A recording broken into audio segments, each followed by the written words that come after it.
Hey everyone, welcome back to the Collector's Compass, the official podcast of Collectors MD, where we explore the intersection of mental wellness, intention, and collecting. I'm your host, Alex Efron, founder of Collectors MD, and today's episode is a special one. Our guest is Travis LaVanway, also known as Montana Norseman, who entered our Collector Appreciation Giveaway number 2 with a comment that's become a North Star for this community. He didn't just win the giveaway, he showed up. And since then, he's attended every weekly peer support meeting religiously. He's active in our group chat and Discord, and he's constantly offering help behind the scenes. He also penned a powerful daily reflection for us recently titled Jealousy and Obsession versus Passion and Modesty. I definitely encourage you guys to check that out if you haven't already. So today we're unpacking what it means to collect for you. Not for the world, not for clout, not for comps, but just for joy. So with that, Travis, welcome to the show, man. What's going on? How you feeling today? I'm feeling a lot better today than I've been the last couple of days, so it's great. As for what I've been up to, my wife is religiously making sure that I am on rest mode, so I can't even really get to pick up even something that weighs 2 or 3 pounds without her going off on me and telling me to sit down and relax. I hear you, man. For those of you who are joining us, Travis is currently recovering from surgery, and he has been a trooper through that process. How is the kitten doing? I know you adopted a new family member yesterday unexpectedly. How's that going? Great actually. She Yeah, is an absolute sweetheart with our toddler. Um, like just puts up with the toddlers, trying to play with her. Loves our pit bull. Like she leans into his kisses and like will rub up against him while he's giving her tongue baths. And she will wake you up in the middle of the night purring into your ear, giving you loving. So love it, we take her love it. to the vet on Monday for her appointment to see if she belongs to somebody, if she's chipped and all that. And if not, we're gonna have them chip her, do an examination, give her shots, and then she's gonna have our new home with us. Awesome. And she made her debut during our weekly peer support meeting last night. The fellas got to meet her, which was awesome. Super cute. Um, might have to ask you to bring her on at some point over the next hour and a half, depending on which direction we go in. Oh, But definitely. you're in Montana, correct? No, I was born and raised in Montana. Uh, Re It's actually almost surprisingly been almost a year already. Uh, we bought property down in Arkansas and moved down there onto 15 acres due to nice. me having to retire out due to my injuries and Right. such. Gotcha. Has it been hot there this summer in Oh, Arkansas? it's been hot, but we've got two mini splits and they work wonders in keeping the house cool. That's good. That's good. What's been going on in the hobby for you this week? Any new pickups or anything you're eyeing? Um, Actually, no new pickups. I am eyeballing a couple of cards, but I'm kind of waiting to see how far they get bid up to see if I really care to even put my hand in to try and get them. I hear you. I hear you. For those of you guys who don't know Travis yet, he is again just one of the members of our community that really embodies collecting with intention. He has a great PC. We actually featured him last month in our monthly collector spotlight series, which you know what I'm going to bring up real quick. If you just bear with me for one moment, let's do a little share screen.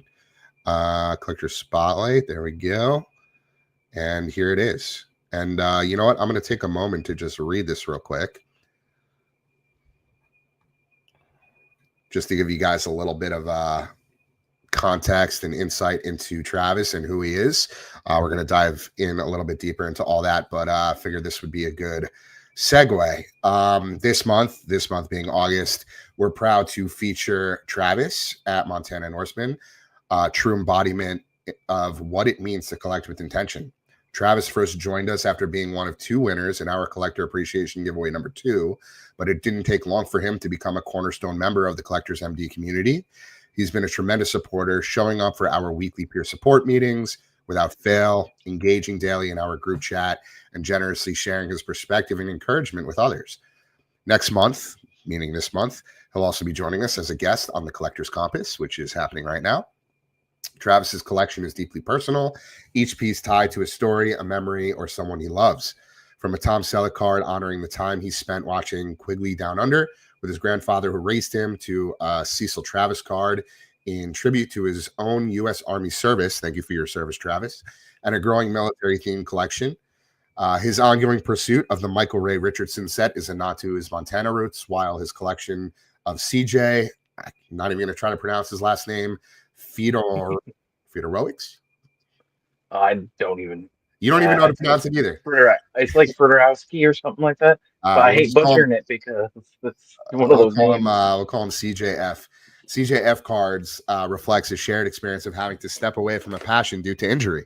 Some moments in his collection are once in a lifetime, meeting Matt Hughes, winning the CJ Stroud signed football from Fanatics, and speaking with him live. Others are deeply emotional, like the Messi, Ronaldo, and Adam Driver cards he now collects in honor of his best friend, a Marine who took his own life. That collection will one day be passed down to his youngest daughter, so she will always carry a piece of her uncle's memory. When we asked Travis what collecting with intention means to him, his answer captured our mission perfectly. For me, collecting is getting cards that I like and make me feel happy. They do not need to be expensive, just expressive. They also do not need to impress others, as my collection is what makes me feel good, not the world. Travis reminds us that collecting at its best is personal, grounded, and meaningful, and that a small act of kindness can have an impact far beyond what we imagine. We're honored to have him as part of the Collectors MD family. Below is a glimpse at a few pieces from Travis's personal collection. Be sure to check out his page and give him a follow. Travis, thank you for your energy, heart, and perspective you bring to this community. This is what collecting with intention is all about. And here's just a quick look at some of the pieces from his collection. As you can see, we're not looking at hype. We're not looking at what all the big breakers and the platforms are pushing on us. You can see front and center the Mike Singletary M&A piece that he won through our giveaway, along with the handwritten note from yours truly. But this is what it's all about, man. Collecting with intention, not compulsion. Picking out pieces that serve you, not the other way around. And so we're really excited to have you, Travis. Thank you again. Let me remove the share, and we're gonna get started. We're gonna kick things off. So again, glad you're on the mend and still staying plugged in. We're gonna rewind a little bit because I want to give people or I want people to know your path into this hobby before all of this community stuff started. So let's start from the beginning. What's your origin story as a collector? Well, I mean, like a lot of people, I collected, cards when I was a kid.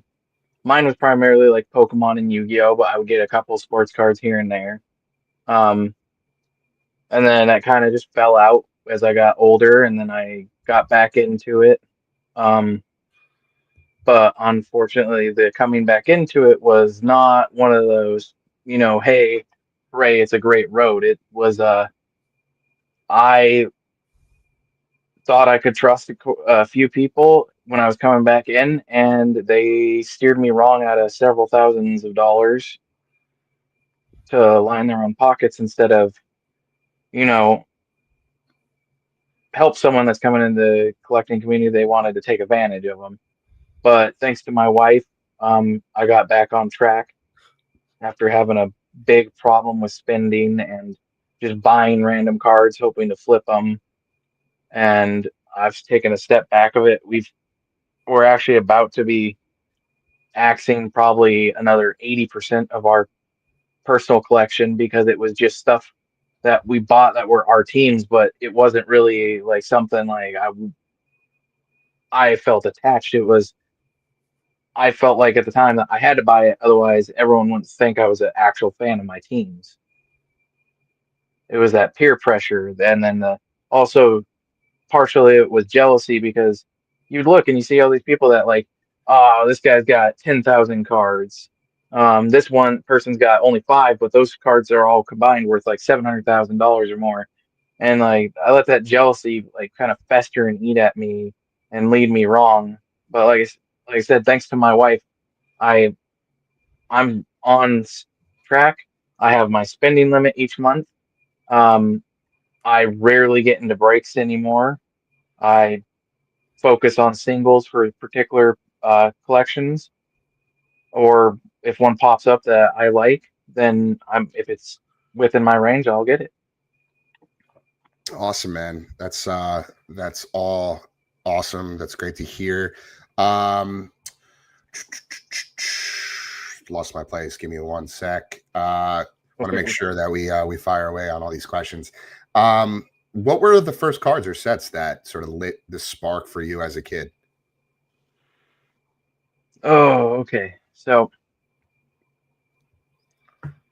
I would have to say, like, as a kid, from because so maybe it might help with a little bit of background for some people. I suffered a traumatic brain injury in the U.S. when I was in the Army, and it has affected my memory and several other issues. So I can't automatically recall memories anymore like I used to be able to. But from what I remember as a kid, my favorite thing overall was Yu-Gi-Oh! It was just like, I get everyone loves Pokemon. Pokemon, huge thing. I'm a fan of Pokemon. I have my favorites. My wife has a favorite.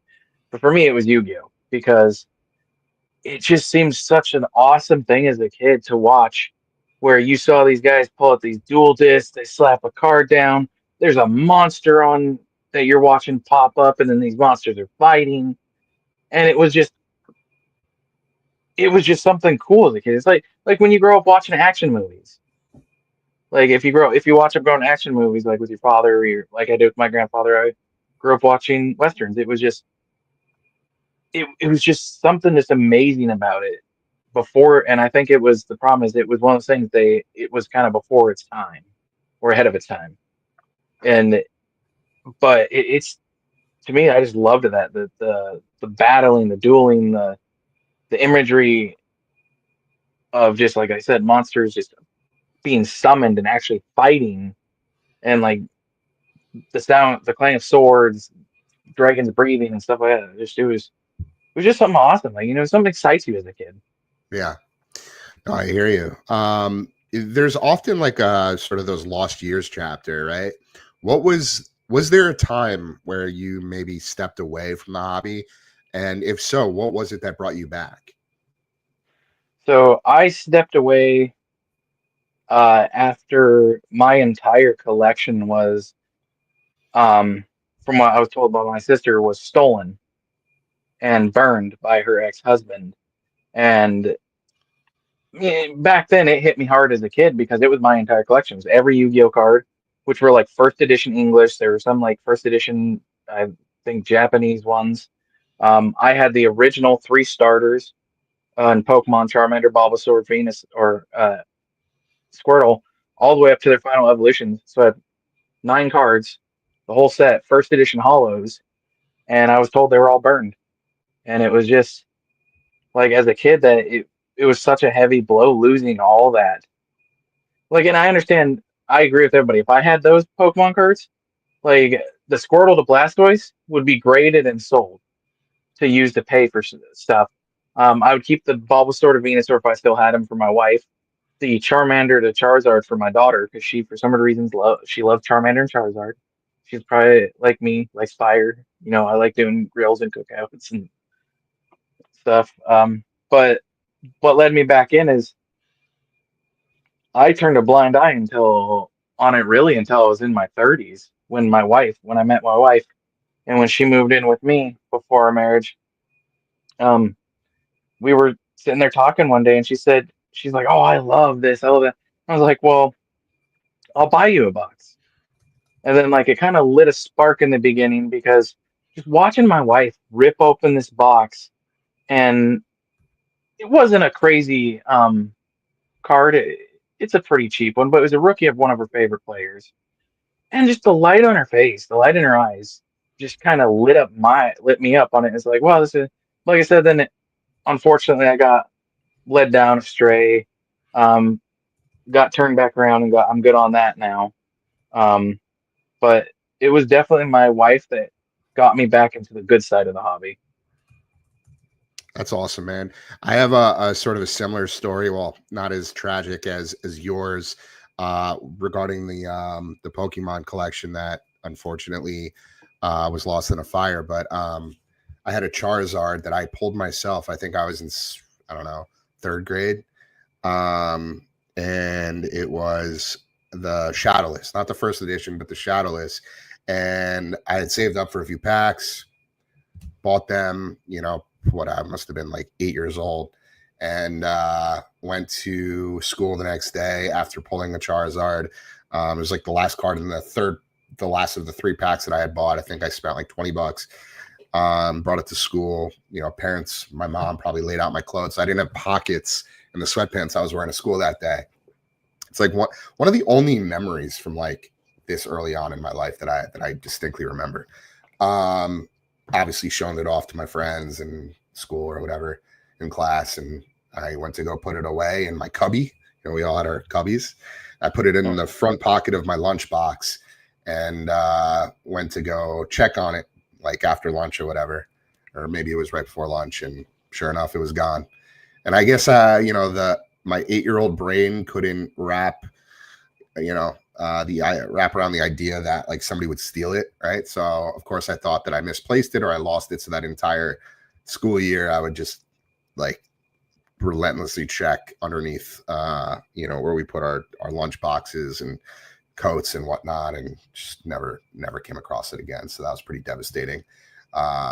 Definitely stuck with me. But we all kind of have that story. Yeah, I mean, Pokemon, I think for a lot of us, you're 34, right? Yeah, I turned 35 next Yeah. month. So I'm 35, turning 36 in November. So you're older than you, but same generation, grew up in the 90s. I think Pokemon was definitely sort of the gateway for a lot of us, and a lot of deeply rooted memories that of course, always come back to, and a huge part of the reason why I think collecting and the hobby just like is so meaningful and impactful for a lot of us, right? So when you returned, you talk about taking a step back, coming back. When you returned, was there anything in particular that maybe felt different in the hobby, in the industry, whether that be good or bad? And how did that sort of shape your approach to collecting from that point forward? Well, see, I got into it right after the boom of COVID. So I came into the where my first card show, I saw people arguing with each other, like getting red in the face over one person trying, like going, okay, these are the last 3 comps I see, and this is what you average the price out to, versus the other person finding, no, these are the last 3, and this is what it's averaging out to. And from what I remember, I don't think it was that big of a difference. It was like a $20 difference. But these two people were sitting there getting so mad. They didn't weren't there was no screaming match, but they were getting heated over it, acting like, the other person was trying to rip food out of their kids' mouths. And it was just like a shock for me because from what I remember as a kid is you'd have people that, like, I knew a kid, he would had the greatest luck ever. He'd always be getting like first edition Charizards or like all the really good Charizards. And this kid would take them out back and shoot them full of BBs in 22 rounds. That's Like, insane. but as a kid, you don't foresee that card's going to be like at one point like $1 million card as a Of course, PSA you don't 10. think about that stuff. You're a kid. It was over some sort of grudge fueled by another kid, where the other kid loved Charizard. This kid would collect as many of them as he could, and then literally put nothing but holes in them, destroy them, and then he would put them in like an envelope and leave them on the kid's front porch. Crazy. Like this kid, like I don't know what the hatred was about on it, but it was just crazy. And What a like, nut. so I mean, I've seen it, crazy people, dealing with collecting, but from what I remember, most of the kids, it was like, dude, oh, I like that Charizard. Well, what do you want to trade for it? Well, man, I like the that Rhyhorn foil that you got. You didn't care about value. It was kids. That person had a Pokemon you like. You had the Pokemon they like. You trade. Now it's just like I watch these people like just going crazy over like, oh man, there hasn't been a comp on this since like 2020 when it sold for like $40,000 because of COVID from the hike, and then nobody's seen it again, and they're like, well, I want 40,000 again. But you see in like, let's say with auctions in Golden, let's say cards that were 101s like it sold for recently for like 1200. The person still wants the 40 grand. They don't want to think that it could have dropped that low that they're not going to make money on it anymore. Right. And it kind of gave me a bad taste in the beginning because it was just like these aren't people collecting it. These are people salivating over whom they can leech the money out of their hands, and how much can they leech out before that person finally says no. But we did end up like meeting good people in the hobby too. Like my the local card shop from where I used to live, where we moved from. They're the type of ones that like if they think you're overspending, they will tell you they're like cutting you off. They'll just be like, "I'm sorry, They like cut you off. you're going overboard. I gotta stop." Like they'll limit you at like how much you spent or like how many boxes you got. Like, because even if they know you can keep and afford them, they'll be just like, dude, you ripped 20 blasters. You like, we're gonna call it because they also want to make sure that there's enough for other people. So they try to limit so to make sure everybody has a chance of getting stuff, and then that you're not going crazy and spending your rent money trying to hit that 101 Mahomes or auto or that 101 Curry rookie like. So there was really good people like that, and then Yeah. I know a couple breakers that were like that they'll just be like, no, like I feel like you're pushing yourself and you're like just catching that buzz and craze, so they'll just be like, you're out. Like not like you can come back later, but right now we're just gonna cut you off for a bit and let you kind of simmer down. Right. Yeah. Or No, you know what's huge in this conversation, right? Or like in what we're doing at Collectors MD and what we talk about every day, sort of the role of local card shops and the breakers. Because when you're in the middle of it, when you're chasing, you're overspending, you're going way past the boundaries you set for yourself, it's really hard to pump the brakes on your own, right? The rush takes over and the adrenaline is just pumping, and you've got maybe the live chat rooting you on, or you're trying to just you know claw back from being down however much you're down in whatever particular session. I mean, it's literally gambling. And so that's where shops and breakers have such an important responsibility. If they see someone ripping box after box, dropping way more than they said they could afford, or maybe that they've spent in the past, it makes a world of a difference when they step in and say, hey man, maybe take a break, or I think you've had enough for today, right? Not because they're trying to necessarily limit the amount you're buying so that the next person can get a fair shot, and like that's obviously a part of the equation, but more importantly, it's about protecting people's peace and making sure that they're not going past their limits, past their boundaries. And it's not about shaming anyone, it's about protecting people in the moment when they can't protect themselves, identifying, seeing that there might be a problem there. And the truth is that kind of intervention can really save someone from real damage, financially, emotionally, even in their relationships. I mean, we see it all the time in our weekly peer support meetings, people talking about separation and divorce and all these things happening all because of sports cards. It's crazy, but it's just, the reality of the world we live in now in this hobby, in this industry. And at the end of the day, breakers and shops want repeat customers, right? They want folks coming back. Well, the best way to keep people in the hobby long term is by helping them stay healthy and intentional and make better decisions, more mindful decisions, more mindful purchasing decisions, not by letting them burn out or self-destruct in like one single sitting, right? It's just like, it doesn't make sense. So They're far and few between, that's for sure. And like a huge part of what we're doing at Collectors MD is pushing for reform, pushing for advocacy around responsible spending, and trying to work with the platforms and the manufacturers and the breakers to position these guardrails and create regulation so that these sort of behaviors don't continue to happen, because they're just happening across the board.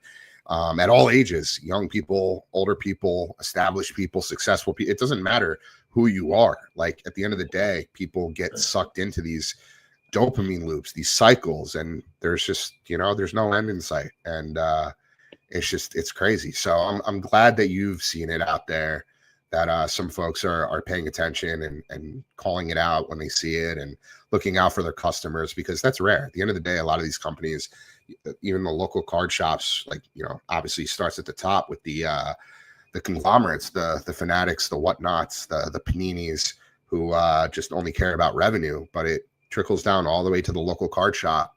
And when they're looking out for that, looking out for the the safety, the health, the mental wellness of their customers, that really that goes a long way. Awesome. So you obviously started collecting again with a different lens, more personal, more grounded. Let's talk about sort of what that looks like in practice. So segueing to our next segment, collecting for joy, not the world, right? You wrote, you do not need to be expensive, or you do not need to be expensive, just expressive. My collection is what makes me feel good, not the world. So what experiences specifically taught you that mindset? Well, there was a couple of them, but a big one was my buddy Dustin, the one that passed away.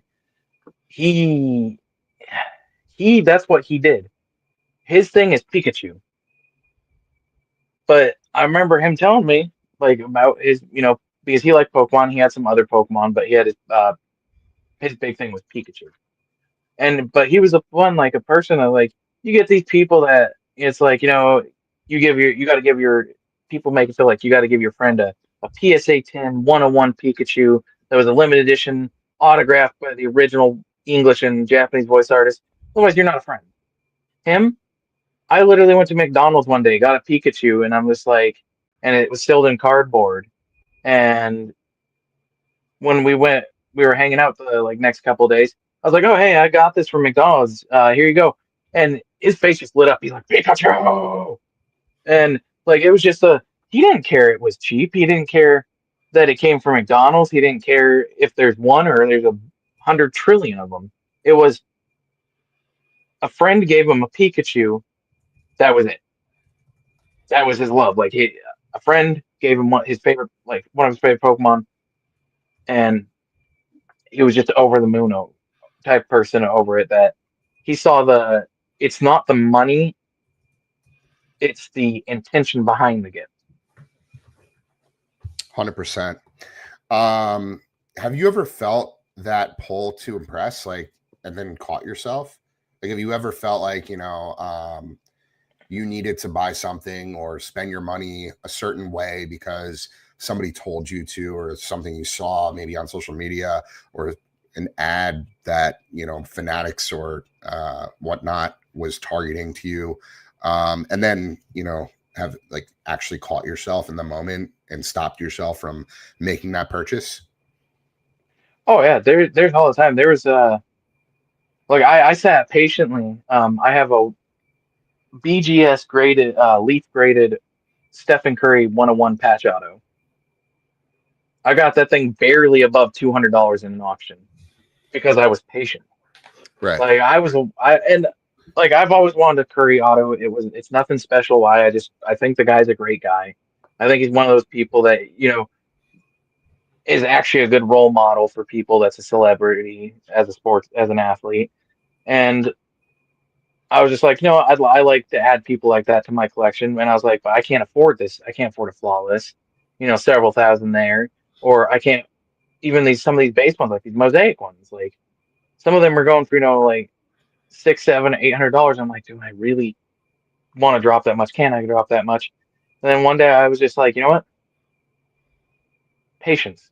Like it was just like my wife, and it was thanks to my wife. Something she said, it was offhand what she said.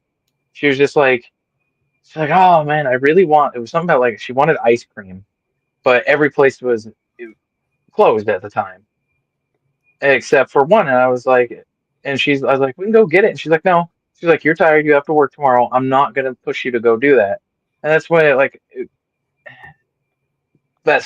the starting point that started helping me out because I was like, it's right. Why am I so impatient to get this card? Right. Every card I'm looking for, there's going to be a variant of it or an autograph of the person I want. I was like, why be impatient? I can just sit here and what I do, barely above $200. It's a leaf with game used patch, one autograph that's a 101 of Stephen Curry, and I like that barely above $200. Versus, there's people I know that one guy he bought into a dip on Curry for some reason, and this dude probably spent $25,000 on autograph cards of him. And I think like he's now under because they started going down. He bought right at the tip of the hype, and then it started to kind of come down on some of them. And I was just like, I'm glad that wasn't me because like if I'd have just let myself spend how I want, I'd be even more debt. And then we went to got our house, and we wouldn't have been able to move down here. I wouldn't have been able to retire. I'd had to keep forcing myself to continuously uh, push through work days while hurting and being, having just days where my mental state wasn't that great. And it was just like a ringing bell, like that clear bell, like when you hear like those voices talking to you, telling you you can do it. It's just money. What's gonna go wrong? And that bell just like rang, and it was just like a serene clarity, and it was all just from my wife absolutely just wanting ice cream, but saying that like no, she's not going to force me to go out in the middle of the night because I had work. Like the patience, and I was like, if she can be patient over that, I can be patient over what I need. Yeah, that's a good point. So many of us have such a hard time with that, being able to sort of take a step back, pause in the moment, and actually be intentional with our spending, with our purchasing decisions.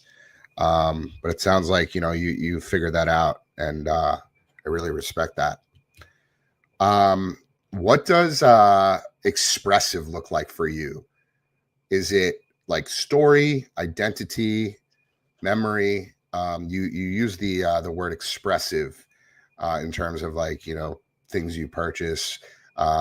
What can you expand a little bit on what you mean by that? Yeah, like so for me, it's like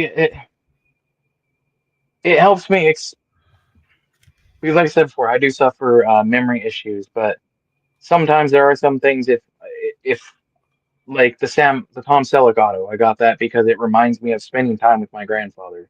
To me, that's what it helps me re-express the joy, the good times, and there are some that there were bad times, but it helps me remember things that I don't want to forget and lose touch with. And Right. like I said, it doesn't have to be expensive. I have like the CJF cards. Like I said, I just randomly got bored one day, pulled up Google, and I was like, all right, my team's Houston Texans. I was like, players that have been injured and retired. I end up finding him. I end up seeing that like he suffered from some injuries that forced him to retire, and I was like, I feel that like that's in my soul. I was planning on being in the military until I had to retire. Like I was going to like just bust, like break sweat, break bones, whatever it took to keep going. And then they gave me the option of I stay in, uh, fail to get promoted, and I get kicked out and have no benefits, or I take what they gave me was a medical retirement and I get benefits for life. I get all these bonuses on stuff like that or that help out, like just when I go to do sign up for stuff and all that. And it's just like all the effort I put into like staying in shape and making sure my uniforms were good and all that, like it felt like a slap to the face when I lost everything. Yeah. But now that I see it, like if that hadn't all happened, I might have never met my wife. I might have never had my daughter, my my stepdaughter.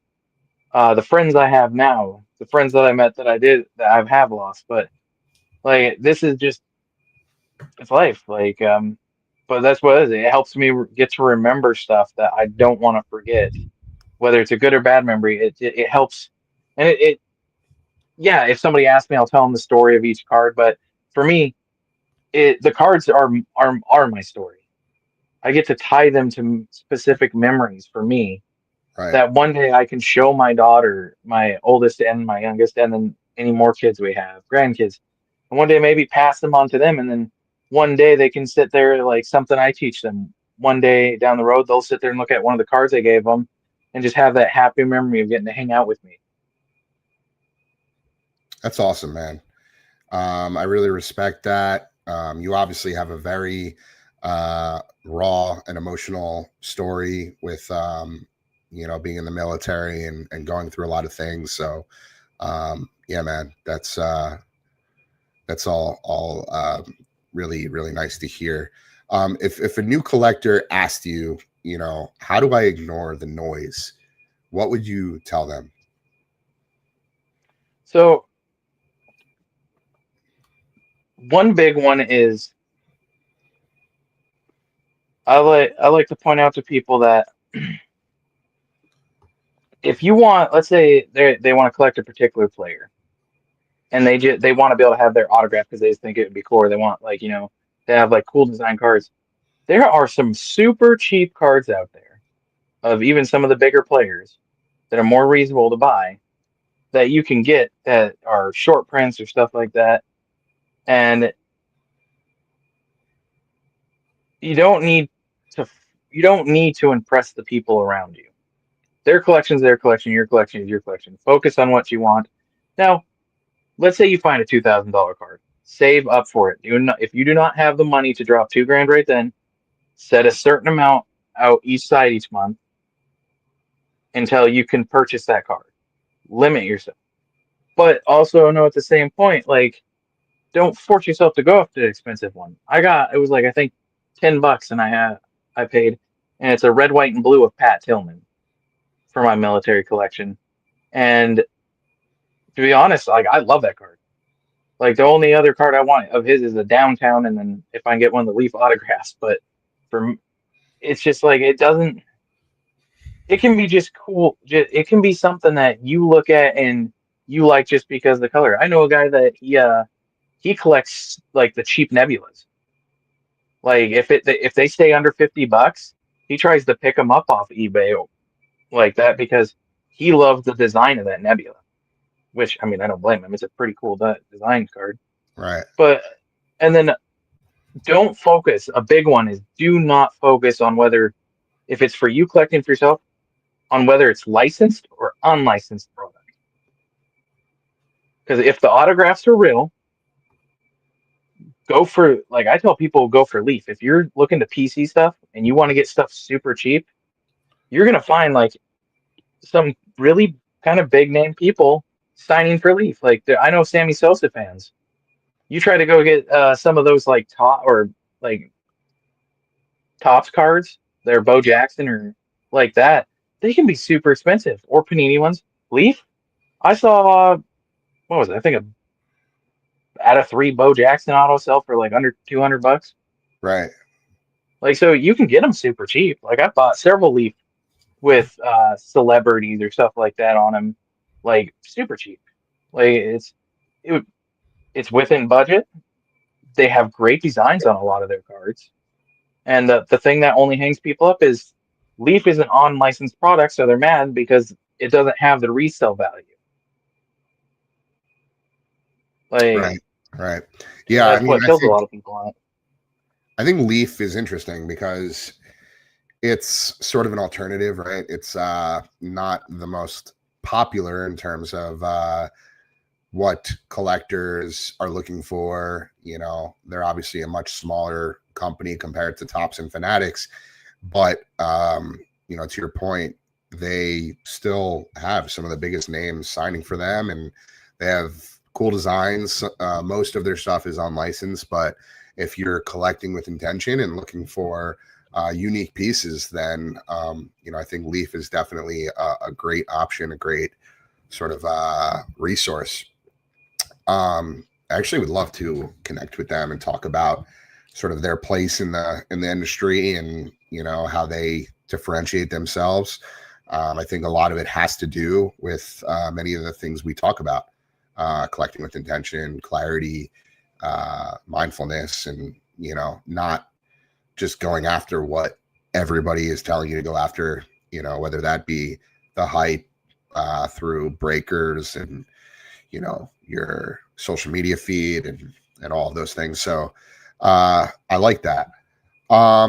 Cool. So you know, you've built a collection that's as much, you know, memoir as it is memorabilia.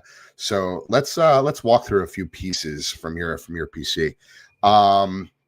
We'll start with the Tom Selleck. Tom Selleck, Quigley Down Under, and Time with Your Grandfather, which you mentioned. Tell us why that card is special to you.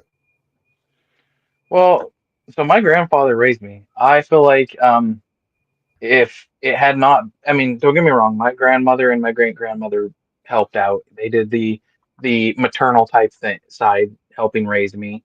I did live with my mother at the time, but it was mainly I was at my grandfather's, and he basically would take me a ton of places to teach me stuff. He, again, basically raised me, and it was just like when your father's not around. And I'm not saying my dad was a bad person. It was just on the circumstances are just a long story, but my grandfather was there and he pushed me in the right direction, made sure I did what was right, made sure I kept my nose clean, which let me keep myself in good standing to go into the military, and then later on the jobs that I worked, because of never getting into trouble thanks to him.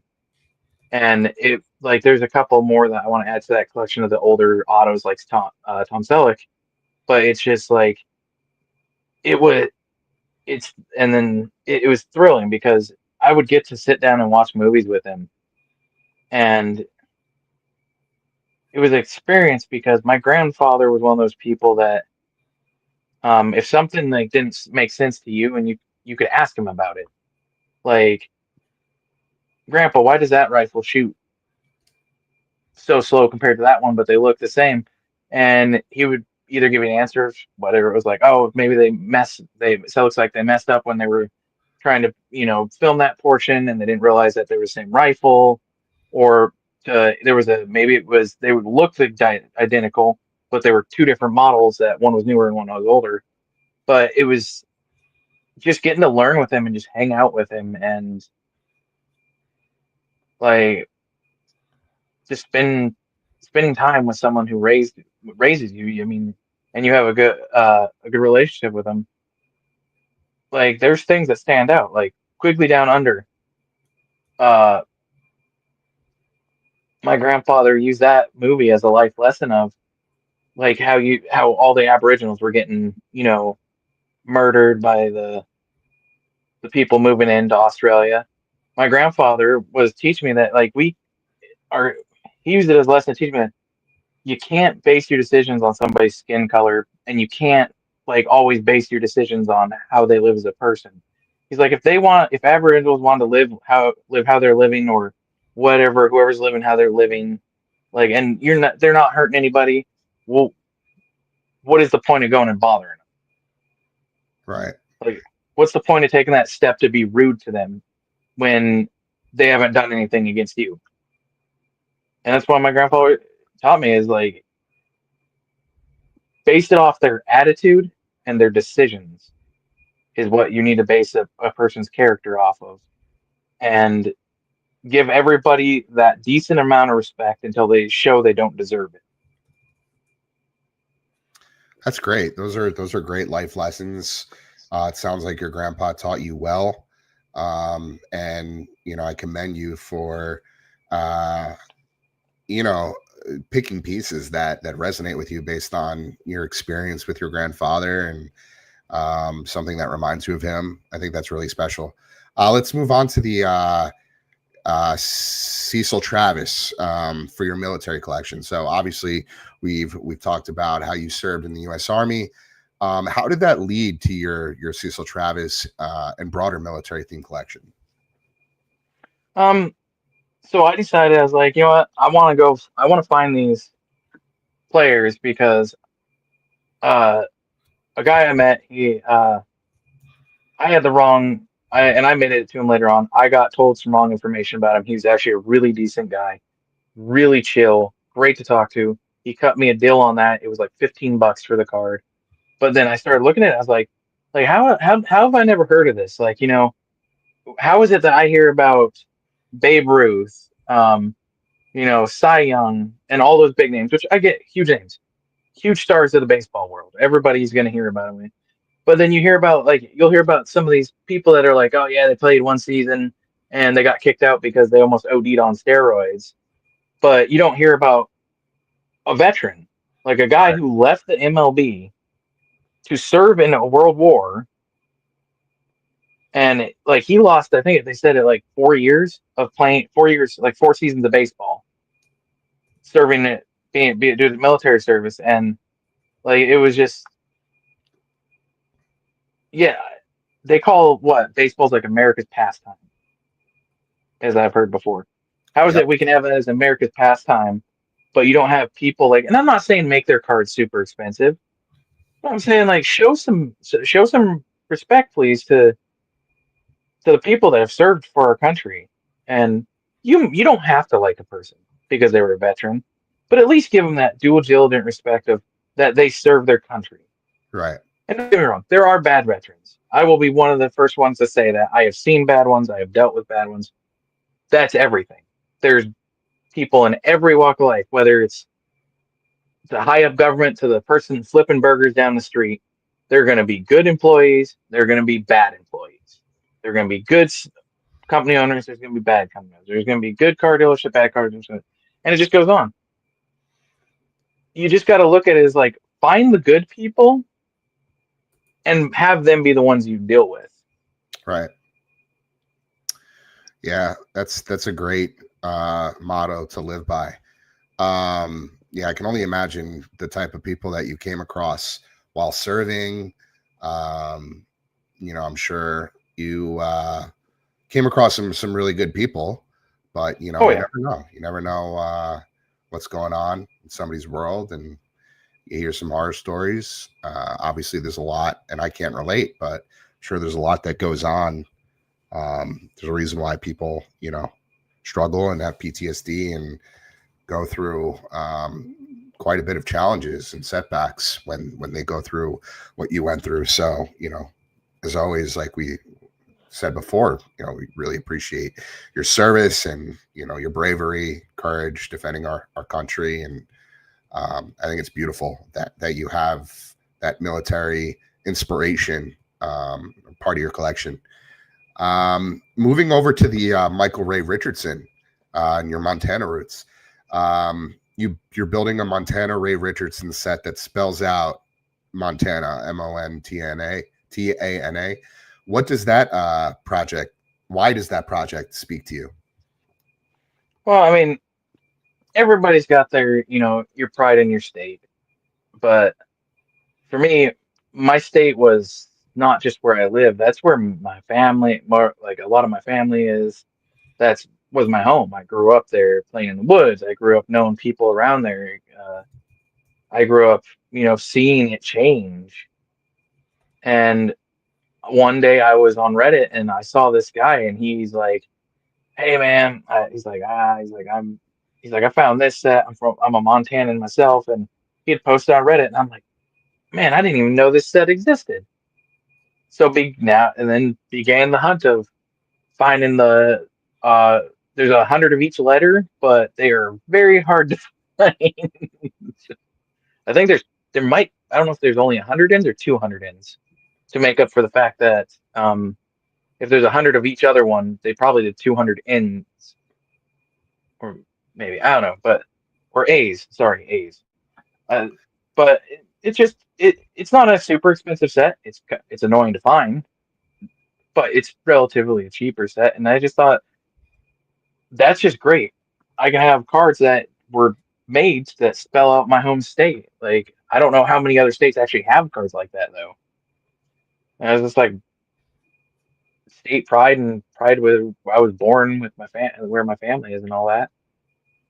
Nothing special. Like with my military service, I tell people all the time, like I didn't join to for like honor, dignity, like family, like how I didn't do the war hero movie like you hear in the movies all the time. Sure.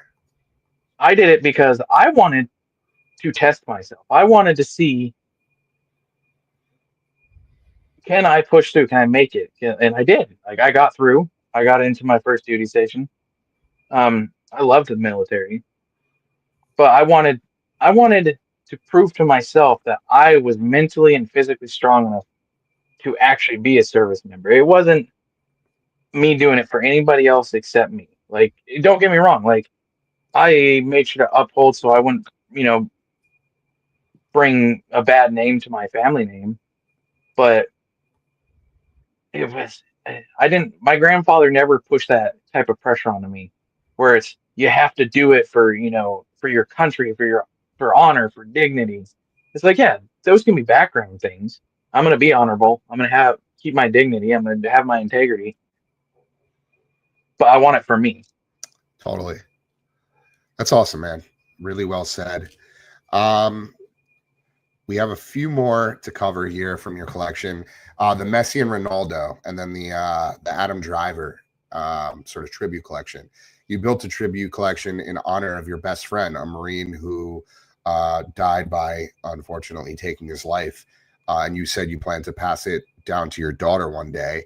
What does this collection mean to you and your family? For me, right now for my daughter, I don't think she's only 2.5. She's not. The concept. I'm not saying she's a dumb kid. I'm just saying she's young. She doesn't have that concept of what it means.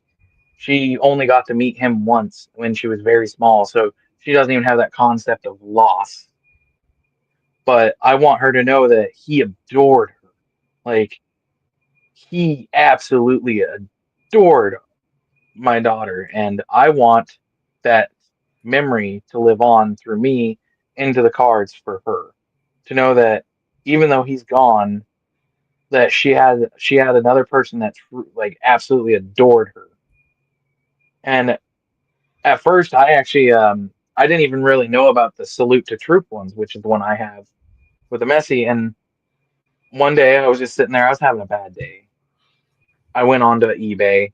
I looked up Messi because I saw that there's some breakers that they did the leaf brace for him, and I was like, and it was one of those ones where like I was still kind of it was kind of becoming a relapse, but my wife helped me stop it, and she's like, if you do this one, that's it, nothing else, no more for the month. And I was like, okay, something just told me do it. Bam! I watched the card get hit. I watched them have to do the randomizer. I won. I got the card. And then when I got it, I realized like, these are shadows of troops behind with the American flag saluting. And then I saw they had the Adam Driver one. I bought that later on, and and when I bought it, I was like, I can make this a collection towards him. I don't think he wasn't I'm not saying he was a soccer fan, but he was a huge Star Wars fan. Like this man was as big a Star Wars nerd as I was, and I figured I was like, he liked Adam Driver. He wasn't, super keen on the new movies, but he loved Adam Driver. I was like, heck, a 101 salute to the troops of another Marine that's autographed. And I was like, that is perfect. Like it's from our favorite movie. It's from they share the same branch of service. It's 101, like I said, it's an autograph. Like that is, and then that's when it just clicks. It's like this is my thing. I'm going to collect as many of them as I can. Whether they're a little more expensive ones, the cheaper ones, I'm gonna just keep working on it over the years. just amass a whole collection, and then one day they'll all be graded. I'll give them to my daughter and let her know that these are in honor of him. Um, how much he actually cared about her, being her uncles and godfather, and that you know he might be gone, but we can remember him. Like we can keep the memory alive, and you know let him not be forgotten. 100%, man. That's beautiful. Well, I'm sorry for your loss, Travis. That's really heartbreaking, but with every tragedy, there's always a silver lining, and the story you just told, I Oh think, yeah. is really touching and really powerful, and I think your friend's memory will definitely be carried on through your collection and through you, and eventually your daughter. So, um, moving over to the last card or the last few cards, the Matt Hughes and the CJ Stroud. You mentioned that you met Matt Hughes, you won the CJ Stroud signed football, two unforgettable moments. What did those experiences sort of unlock for you about joy versus status? Um, with Matt Hughes, it was interesting because I I I watched a little bit of I watched a lot of UFC, but I really never paid attention to the fighters. It was the fighting I liked. So I really didn't, give when I did watch UFC wasn't my focus. The two I knew was, of course, Conor. Everyone knows Conor McGregor. Mm-hmm. Everybody knows Chuck Liddell, the Iceman. So like the Iceman was one of my favorites, and then Matt Hugh became one of my favorites when I met him because um, I saw because I don't know if you know he suffered a very bad TBI from what I understand in a car accident. But just watching this man not let that hold him back, just and when I got to talk with him, me and him did a picture poses together like we were about to get ready for a fight. I sat there and got to talk with him a couple minutes, and he was just a down to earth guy. Like he just like you could tell that he was injured, but he wasn't letting it hold him back. He was still pushing. Like he was giving his 100%. He was treating everybody respectfully. He was enjoying talking to people. He was actually enjoying just hanging out with people, taking photos, and it was just awesome to see such a person that had stardom still sit there and treating people like equals. And it was just enjoyable seeing someone else that had a brain injury like I did giving their all, and it was motivational to like if he can do it, I can do it. And then for CJ Stroud, Fanatics did a contest. I just told they said tell your best tailgating story. I've never been tailgating for football games, but I told them the story of watching TV with my grandfather, and we would watch the Dallas Cowboy games.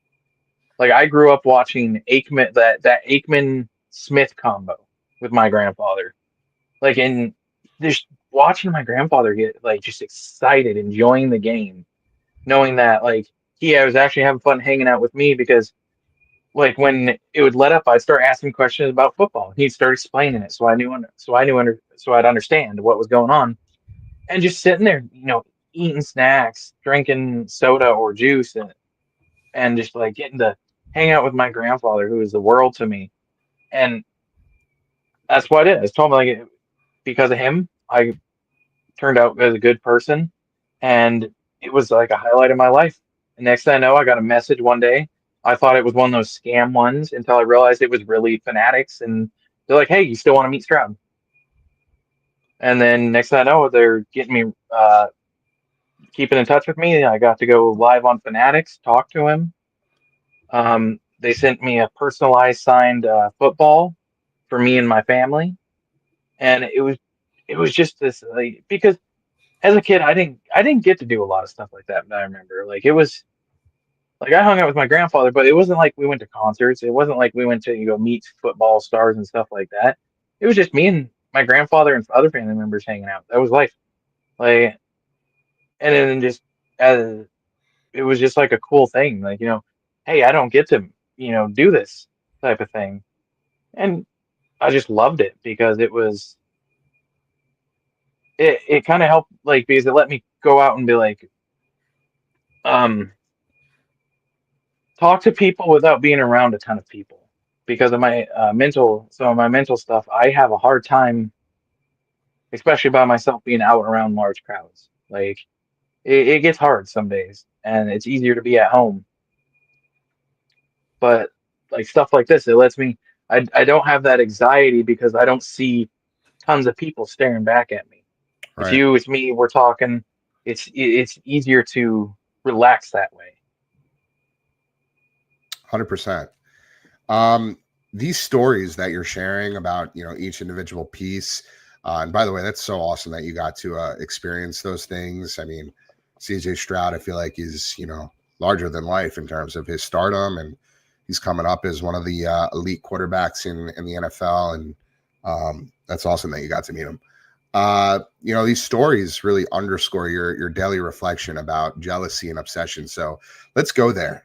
In your reflection, jealousy and obsession versus passion and modesty, you unpack how easy it is to drift from appreciation into comparison. How did you notice that shift in yourself? I noticed that, like, it. I can't take credit for saying I noticed it. My wife pointed it out to me because one day when we were back in Montana, I was going through looking through all the cards, sorting, and my wife was like, "We've really got a lot of cards, don't we?" I'm like, "Yeah, we do." I was like, "We got a great collection. We just got a ton of them. We got all it's been." And she's like, "But is that what we really want?" And then she was like, or is it? Do you really need them? And that's when I was like, I don't. Right. Like, why am I doing this? And I realized that I let myself fall into that thing of if if I had three cards that were, let's say, three $15 cards, there are some people that they would laugh me out of a room, make disparaging remarks, just demean you over it, demean me. They would have demeaned me over it, and I realized, like, I let other people dictate how I should collect. And like I said, like, we we got rid of a ton of cards, and I'm like I said, I'm still working on it, but like I would legitly say, from all the cards we've sold probably over 70,000 cards. That it was just some of them were from buying a cheap, like this lot I bought, and then turn around and I sold them just because they got left at a card shop, and then the new owner sold it to me. I just did that because I was just like, it'd be cool to get that, and I can sell off what I don't want. And there was a couple cards I wanted in the collection, so I ended up with what I wanted, got rid of the rest. But that's when I used it as like a kind of helping stone. So when I sent those, I sent a huge chunk of our PC with those to be sold, and it was just it felt freeing because it was for me.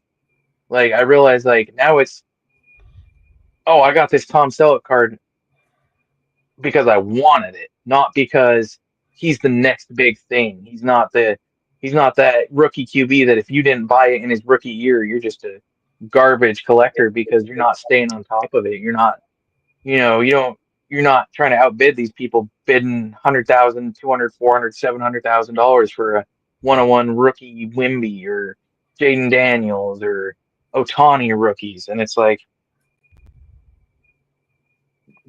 you got these people that some of them are probably so stressed because they're trying to build these collections of one-on-ones of the greatest players, and they have the money, good for them. But I feel like some of them got to be stressed fighting over that stuff because, especially like when you got them on those big sites like Golden, these people are like, all right, I put bid in 1.5 million.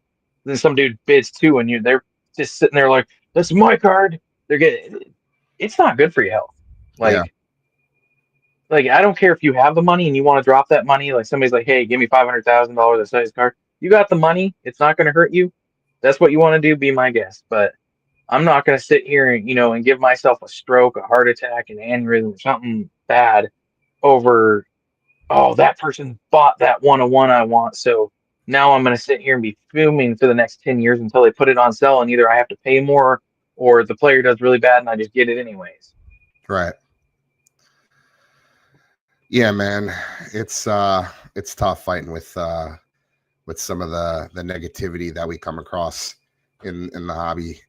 What are the early warning signs for you, just in terms of thoughts, habits, spending patterns?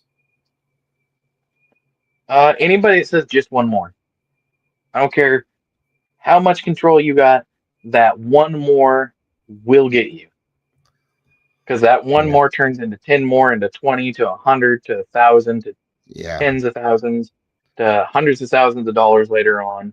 I mean, look at these news stories you hear about these people. Like, what was it? I saw like a short video where this person was talking to somebody about financial responsibility, and they're like, "Yeah, I haven't told my wife yet, but um, yeah, we're about $472,000 in debt because they got swept up in the hype of buying, bought all the wrong people, and once they finally sold all the cards, I guess the guy said that he still owed like 200 something $1,000 from how much money he lost. So he recouped some of it, like a little over, I think, like 270 something thousand, It's and insane, it man. was down towards some of that. But it's just like that one more.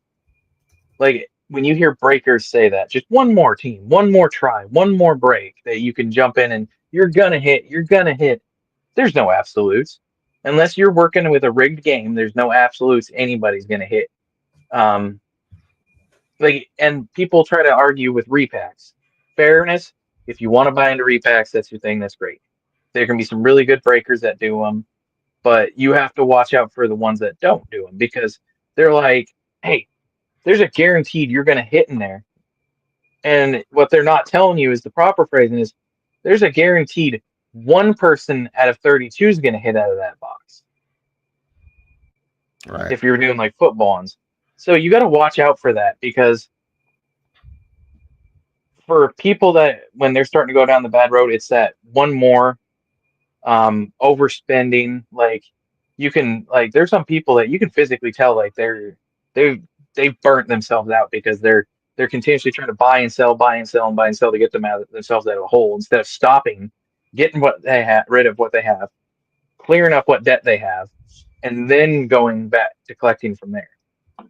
100%. And Yeah. We're seeing more and more of that. Um, just like and the then the show slippery off slope. of it. Well, and then the show off thing. That's one of the things that I think is a very dangerous game. Um, is when you see like Fanatics or Panini talking about this is a this is the new card coming out like when the Paul Skeens auto, the Right. MLB auto, when everybody was hunting for that. I heard so many breakers like, "Hey, it's not this, it wasn't that box, it's going to be the next one." And then you would see people like I think there was a couple of things that like where tops popped off something for or Fanatics did. It was like, "Will you be the one to hit it?" And it's like you gotta. I know maybe they didn't have like malicious intent on that, but it's just some people are gonna be like, "Will it be me?" They're gonna use that and feed off of it, and it's gonna prey on. It's gonna help them prey on their insecurity. And when you have breakers like telling somebody like, "Man, hey, um, I got to rerun your spot because your card just declined," after this person dropped like $20,000 in their stream on their credit card, and as soon as that person can't pay, they're off the person's good graces, and they're like, "Hey, you fix your money problems, you can come back. All right, who's going to take this spot now? Come on, guys, Yeah. it went up this high last time. Let's get it to there, please. Let's get it to there. You're killing me." And it's just like it's That's the kind of predatory. stuff. Yeah, that's the kind of stuff we talk about all the time. It's so predatory. The breakers, they don't care about you or your well-being or your mental health or your financial struggles or any of that. They just want they want your wallet and your credit card information, and that's it. They are just at the end of the day, they're doing their job, which is to bring in money for the break group that they represent, or the platform that they're streaming on. And it's just, the environment is just too easy to fall down that slippery slope. The nature of it, the ability to just mindlessly drag your thumb over and bid on something without even having to get out of bed. You know, some people wake up and the first thing they do is they join a break on Whatnot. They buy a personal. I mean, that's crazy. But it's like drinking a cup of coffee for some folks, because they need to scratch that itch. They need that dopamine high to start their day. It's exhausting. It's exhausting to talk about. It's exhausting to constantly harp on. I mean, we talk about it endlessly, but more and more people are just falling into these harmful cycles, and nothing is being done. Nothing is being done to rectify the problem, the situation. I mean, Whatnot could care less. Fanatics could clearly care less. All they care about is the next release, the next drop, the next big thing, the next thing that's going to bring them money. And as long as nobody is governing them, there's no SEC, there's no gaming commission, there's nobody telling them that they have to add in these guardrails or regulations or restrictions or age gates. They're just going to continue to prey off of the vulnerable, off of the weak. And unfortunately, there are many people in this hobby, in this world, that are vulnerable and easily targeted and picked apart, chewed up, spit out. So we have to do our due diligence, our duty as a movement, as a community, to look out for those individuals who need the help, who need the support. And we are there for them wherever they are in their journey, whether they realize it or not, whether they realize they have a problem or not. Collectors MD is here for them. So I want to get through these next few segments. We have two more, and then we have the rapid fire round. But we are coming up on a little over an hour here. So just to move things along. Okay. Regarding, so we're still sort of on your daily reflection. I have two more questions. The first is, when jealousy pops up, what do you do in the moment? And the second is, you wrote that recovery isn't perfection, it's support. What supports matter most? Boundaries, therapy, naming the struggle, accountability. What do you see as the most important there? Well, it's kind of hard to say some of them are more important than others, because for me, it was one of the biggest ones was taking accountability of myself, saying that, not letting myself fall into, oh, they tricked me into it. It's, I didn't pay attention. I I let myself be too trusting. Yes, what they did was bad, but what my ignorance was just as bad, or was a bad factor myself. But there might be some people that there's other factors for it. I can't say accountability is going to be the absolutely perfect one for one person as the main one, like for one of the main ones for me, when it could be something completely different. But I know accountability, setting the boundaries, and then having support. For me, I didn't need to go to therapy sessions for it, because my wife was there for me every step of the way. She is and was my supporting pillar through that all.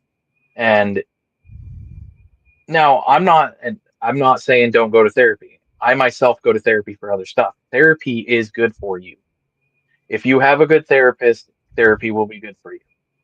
Because sometimes all you need is for someone to listen. Whether it's a Yeah. therapist, a friend, a family member, a love, like your significant other. Um, Even if you're sitting there talking to your own, like, let's say you got adult kids and you're like, well, I know I can trust them. Sit down and be like, hey, I know I'm your father, but I want to sit and talk with you because I felt like I needed somebody to talk to. Like, this is what's going on. Being able to share, like I said, you don't have to go to therapy. I always recommend that you take a look at yourself, and if you think you need it, or someone close to you thinks you need it, give it a shot. Because therapy can work wonders. It's worked wonders for me on some stuff. Um, but definitely you have to hold yourself accountable. You Right. got to set yourself boundaries, and you have to talk. Like I don't care how macho you think you are. I don't care if you won the Medal of Honor 500,000 times. You're still gonna need somebody to talk to, because when you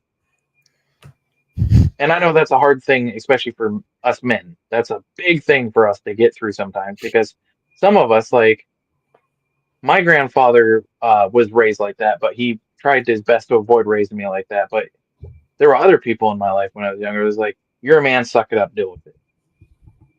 That was literally what. There was no candy coating. It was shut up, suck it up, get out of here, go deal with it by yourself. You'll get over it. There's no problem there. And some of us we still have that. Like my wife has helped coax me out of that set mindset. Like if I have a problem, I can literally sit down, tell my wife I need to talk to her. She will get into a place, like she'll pause whatever she's doing. We'll sit there and I will tell her what's going on. And she will literally just either hold my hand, give me a hug, cuddle into me, like give me, if I ask, like tell her like I want her opinion on something because of how I'm feeling, she'll give me an opinion. Or if I tell her I need to vent, I vent. And she does the same thing to me. If she needs to talk, she can tell me anytime. Like, sweetie, I want to sit and talk because I just feel like I need to talk. I'm fine with that. Like, it helps keep us in a good relationship. It helps us, be aware of issues that each other are having. And like I said, those three, I would say personally, are the three biggest I live by: is the accountability, talking, having somebody to talk to, and setting my boundaries. That's great, man. And it's so great to hear that you have a support system. You obviously have therapy, but you also have um, your wife, who sounds like is your rock, is your shining light, and not everybody has that. So I think that's something a lot of people take for granted, right? When we hear about it in our weekly meetings, somebody who is playing with fire, they know maybe buying more. Or continuing to gamble, continuing this compulsive behavior could potentially lead to destruction, could potentially lead to their significant other, their spouse, their partner going in the other direction, but they still do it after maybe a second or third or fourth chance. That's where, people should count their blessings. It's hard because, at the end of the day, addiction is insidious and it completely tears us down and takes the wheel. But you have to realize what's at stake, and it's a beautiful thing that you have such a great support system, somebody who really genuinely cares about you and your well-being and is helping you through, all things good and bad. You obviously have been through the ringer, but it sounds like you've come out the other end, and you're living life with purpose and with intention, and that's it's really really amazing. I'm really really happy and proud of you. Awesome. So just a little mini framework based on some of the principles we talked about there regarding the practical tools around recovery. Naming it out loud, naming the problem, reduce its grip, budget and focus, set rules, set boundaries, reduce randomness, connect with your peers, your community through our weekly peer support meetings, GA, AA, NA if you need it, the group chat, the therapy. We have a referral network. You can reach out to us, and you could get additional support as needed.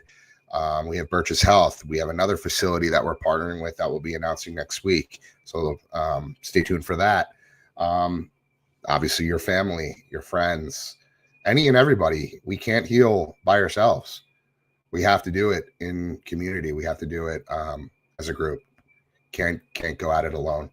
So if you haven't used those tools yet, or some of these ideas and resources are new to you and you feel like you need help, you know just know that we're here for you whenever you need it. And you can always DM us on Instagram or send an email, info@collectorsmd.com. You can go to collectorsmd.com and check out our tools and resources. We have a plethora of them. If you have any questions, just let us know, and we're here to help you. So shifting over to our final segment before the rapid fire round, community and recovery. You've become a cornerstone in our community, in the Collectors MD community. You've been joining every meeting. You're involved in the daily chat. You've even helped with some of the, God bless you, administration stuff with the Discord and, Reddit support, things like that, which I'm super grateful for. Why is all of this so important to you? Why, obviously you won the giveaway. You don't owe us anything, but you're clearly involved, you're invested, you're passionate. What is it about Collectors MD that, kind of speaks to you, draws you, keeps you coming back every day? Well, I remember getting your email, offering an invite to the group, after winning the giveaway. And there's a lot of times, like, I've won a few giveaways over the years on Whatnot, on other things, and most of them do the same thing, like, hey, join our community. And I'm always kind of skeptical of those, because a lot of them were, you're joining the community, but it's all about, breaks, it's all about this. And then I sat down and actually looked at your guys' website and started reading through it. I started reading through the information, and I realized that there are several people I know that have lost a lot of stuff, or people I've heard of that have lost a lot of stuff due to going wrong in the hobby. And I felt like that, Collectors MD actually is here to help. It wasn't about getting viewers. It wasn't about money. It wasn't about, a sense of entitlement. Like, I don't feel like that you're a person that you're doing it for the publicity. You're not doing it because you want people to think you're a good person. You're doing it because you want to help people. And for me, knowing all the money I lost, the fact that I think it was in the first weekly meeting I was in, I talked about how my buddy Dustin collected, and I realized that he had some stuff going on that I never got to talk to him about, and maybe that I can use the knowledge of the bad things and the good things in my life in the hobby and stuff of losing people, and I can focus that into a general energy that maybe I can help other people avoid hitting that point to where they feel like there's no return. Like, even if it's just one person, if I can help somebody, then I feel like I'll have done something good yes, it's partially to make myself feel better, because, like I said, I have my own issues that I don't always feel like I'm top notch, or that I'm worthwhile and stuff like that. But I felt like maybe I can help someone, and at the same time, I can help myself. I can help myself feel better, but I can maybe help somebody from losing a loved one, or maybe I can help somebody from spending their entire life fortune and losing their family from being left because of putting them in debt. Like, even if it takes me years to help somebody, if I can throw my hand out for somebody to reach out to hold on to, then I would rather let my arm hang for years with no one grabbing it, for it to finally be there for that person that needed it to grab my hand, than them to be reaching out and there's no hand there. Totally. Really well said, Travis. And, we're super grateful for your support and contribution to Collectors MD. What have you seen in our meetings that you wish every collector could witness? I think, I don't want to, say names, but somebody did say if they had one wish, it would be that for somebody new coming to the hobby, especially younger folks, they could just be a fly on the wall in one of our meetings just to see what this hobby, what collecting could potentially do to you if you sort of fall off the wagon. They would love for people to sort of get some insight, some context into what, could happen, the dangers, the challenges, the hardship, all these things that we see every week, every day. I think that's something that really resonated with me. But what have you seen in our meetings, again, that you wish every collector could witness? Not to get too in depth on other people's stories, but like just a cover of a is like one of my favorite movies growing up watching with my grandfather, The Good, the Bad, and the Ugly. They should see any new collector should see the good, the bad, and the ugly. And everyone's gonna be like, well, the bad and the ugly are the same thing. No, they're not. The bad is you get people, like somebody that's trying to rip you off for a couple bucks by overselling you a card or something like that. You'll have the people like that, the flippers, stuff like that.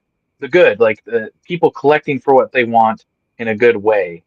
Now, the ugly is like the ones where people start losing stuff. Like they lose their families, they lose their homes, they lose, you know, um, they start just like losing their mind over it. Like they should see that there are bad things, there are really ugly things, but there are still really good things.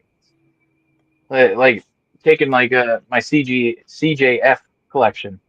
Literally, I have probably I think like 10, 12 of his autos, and I've spent probably no more than $40.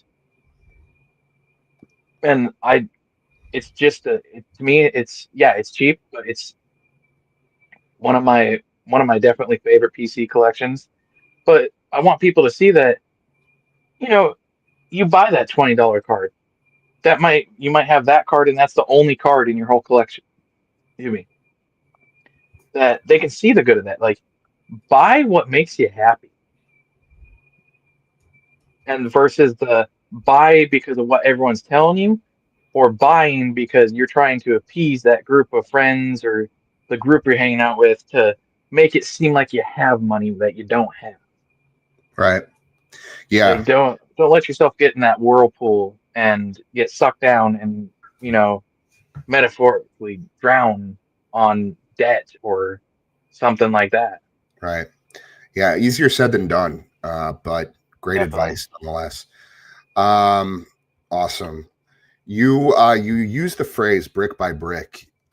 What's one brick you laid, let's say, in the last 30 days that you feel like made a difference? Well, so it's one that I pretty much have to put this brick into the wall every day to help keep building my wall. And it's the don't let myself get caught up.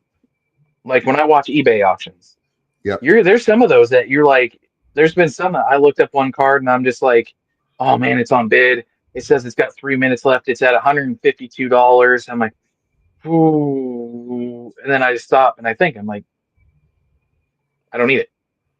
One, it's hype. Season just started.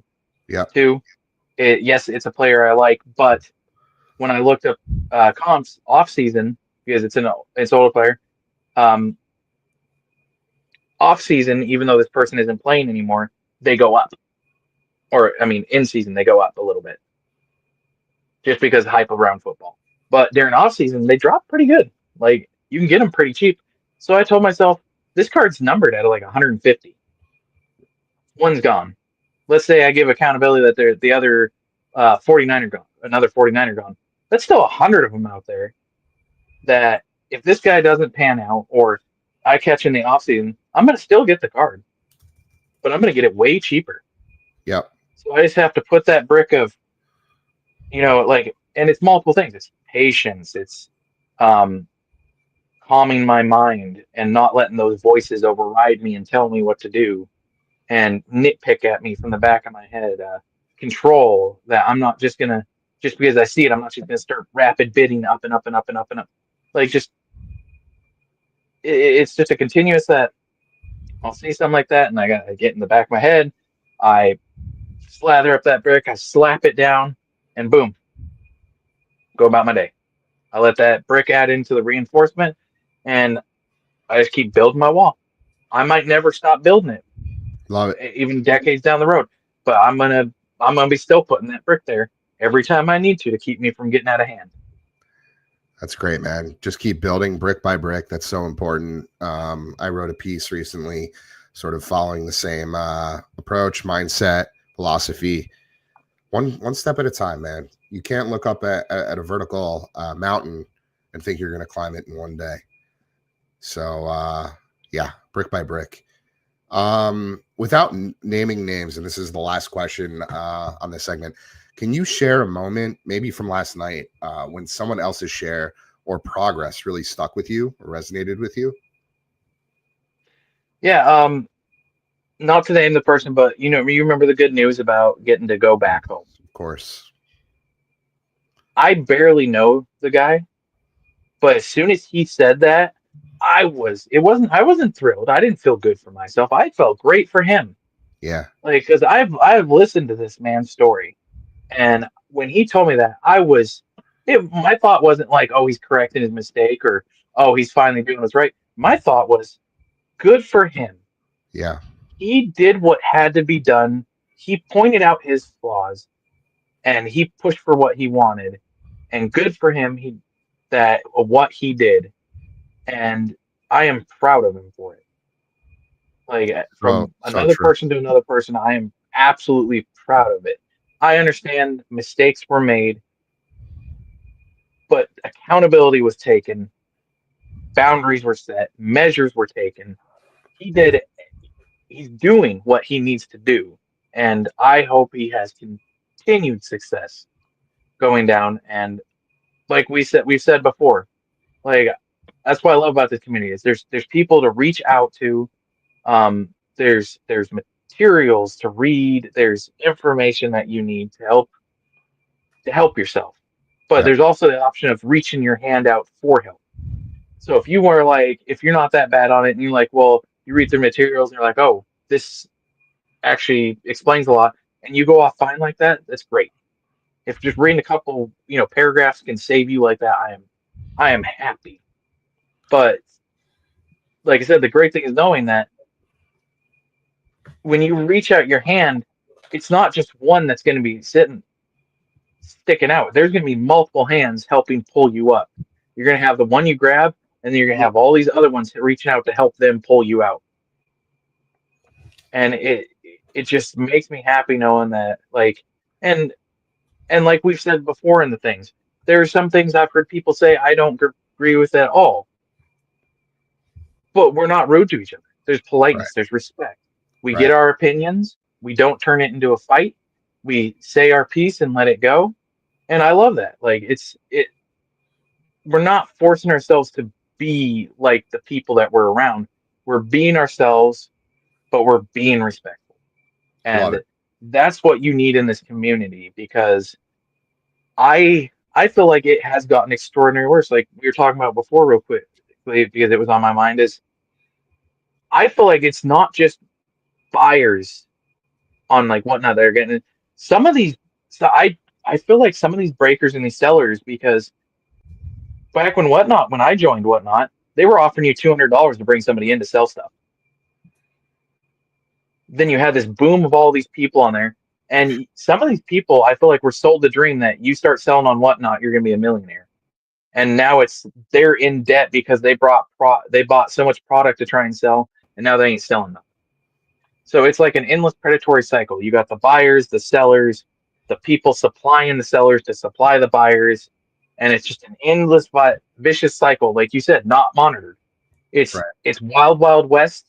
It's whoever gets whoever, and even if you're a good person, you might get trampled down by a group of bad people, to make you look like the bad person. And it needs to be regulated. There needs to be some sort of control, because some of these people are getting out of hand with, they've lost so much money, and now they're doing their best to trick people into buying their product at 3 to 4 times its actual value, if it's even that, like, worth that, to chase a millionaire's dream to end up in debt. So well said, man. So well said, and all of the above is incredibly true.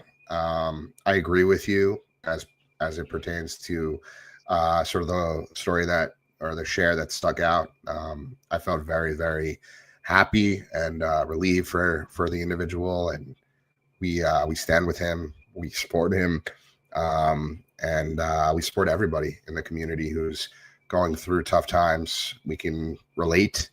A lot of us have been there, maybe not to the same extent, but it's real. This is real stuff. This is real life stuff that we just have to make sure we're looking out for one another.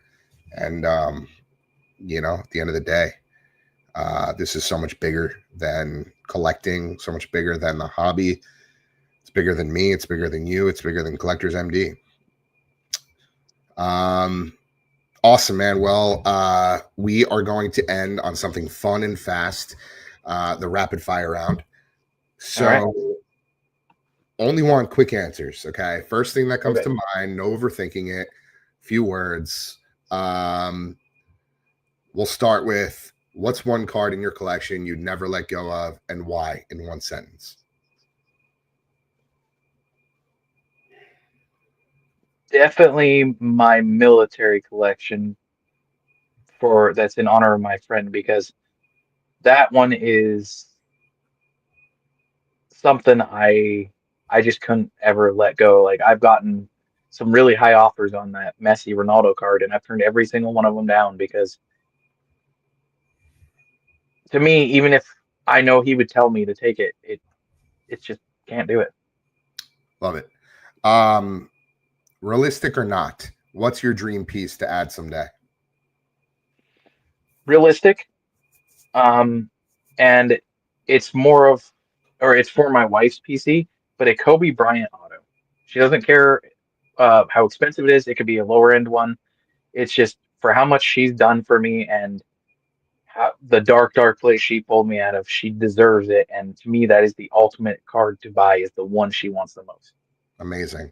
If you could add any non-sports item to your collection, prop, autograph, poster, what would it be? Signed replica dual pistols like Val Kilmer had in Tombstone. Favorite movie, hands down. Wow. It's signed by him, and on one of them or on both of them, it would say, "I'll be your Huckleberry." I love that. That's awesome, man. A moment of pure hobby joy. No shows, no breaks. Where were you? Who were you with? My wife, we opened up a immaculate panini. She pulled a game used Babe Ruth bat out of 10. Wow. And it might not be the most expensive card in the world, but watching her, because she loves Babe Ruth, Yeah. pull a game used bat out of 10, and the excitement on her face just warmed my heart so much, and just like made me realize even more how much I love her, just That's amazing. from how much she had fun. And it wasn't an expensive thing. That was our thing for the month. I went a little more over than I usually did, but it was just, it made me feel good knowing she was that happy getting the card that she wanted, like one like that so bad. That's really cool, man. Appreciate you sharing that one. All right, last question. You've got 15 seconds with a brand new collector. What's your one piece of advice? Do your research. Do your research. Do not just buy a card. Look up comps, research it, and go from there. And collect with intention. Well, and collect with intention, but like, definitely, like, don't let themselves fall into that trap of, because the person said it's a $5,000 card, don't pay $5,000. Research, yes, do your best to find an actual value, and collect with intention, and respect for yourself. Love it.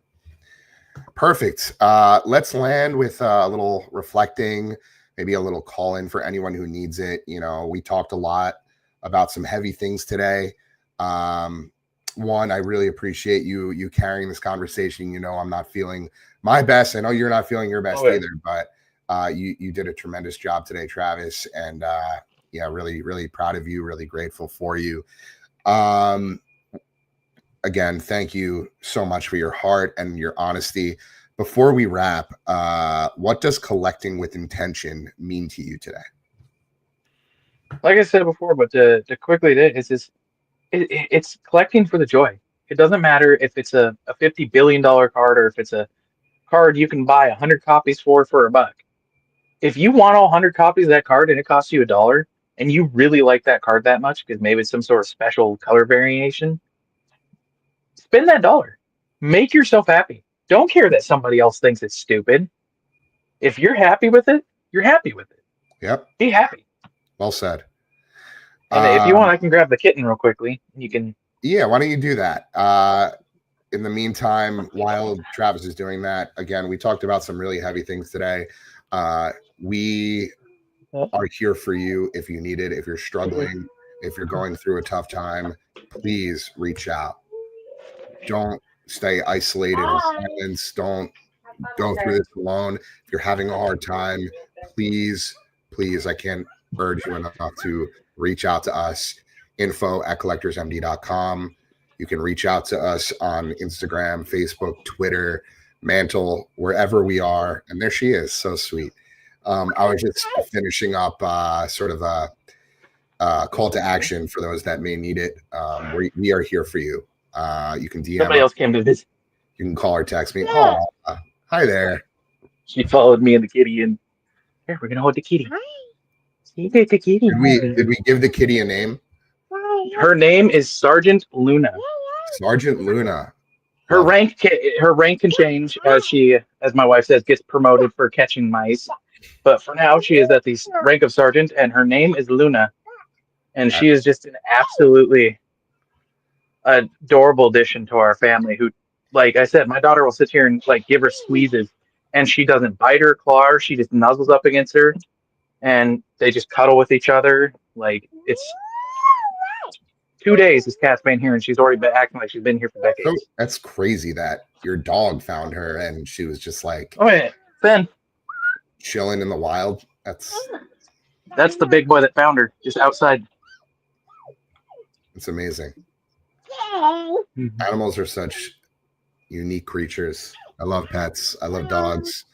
I love all animals that you can cuddle up with. What's your daughter's name?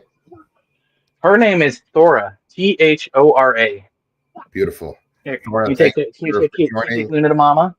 Lieutenant Luna, we'll see you next time. Yep. Love that, Travis. Any final words for collectors navigating pressure, jealousy, or compulsion right now? It's okay to feel jealous of somebody else's collection.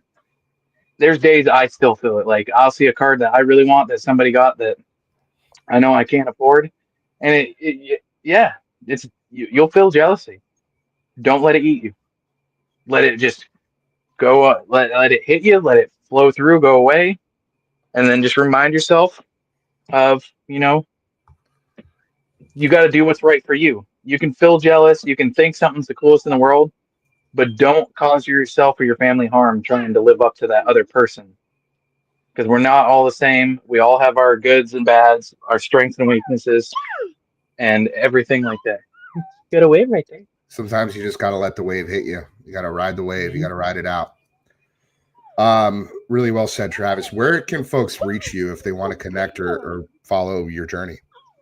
I need to start posting on it more, but my Instagram is the one I'm usually post up the most to, or my Facebook, usually Instagram.